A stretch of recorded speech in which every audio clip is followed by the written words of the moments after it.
Hindi madayon ang fare increase para sa mga public utility vehicles sa mga adlaw. Matapos ini nga gin-suspend ni Presidente Ferdinand Marcos Jr. kahapon.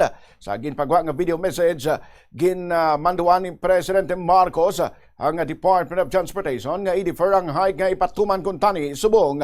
Kaginsiling nga hindi ini ang husto nga tion para magpasaka sang plete sa piyak sa nagatimbok nga preso sang gatong.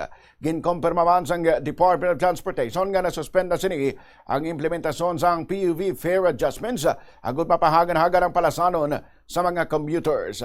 Madumduman nga base sa naaprubahan nga fare increase, piso ang idugang sa pamasahe sa traditional jeepney kag 2 ka peso saman sa modernized jeepney. Sandigman sa mando sang Land Transportation Franchising and Regulatory Board kon LTFRB. Sa aking palagay, dahil nga may problema pa rin tayo dahil sa gera sa Middle East, ay sabi ko siguro hindi ito ang panahon para magtaas ng pamasahe para sa ating mga kababayan.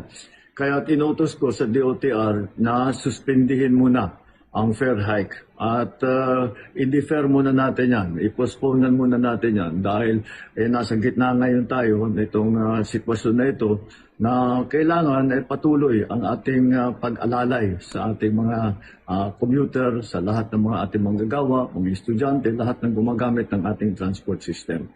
Huwag po mag-alala ang ating mga transport workers dahil mamadaliin po namin, dadagdagan po namin ang suporta sa inyo para naman ay hindi kayo masyadong mahirapan. Ang DOTR ay pinutusan ko na sisimula na ang libreng sakay sa buong Pilipinas.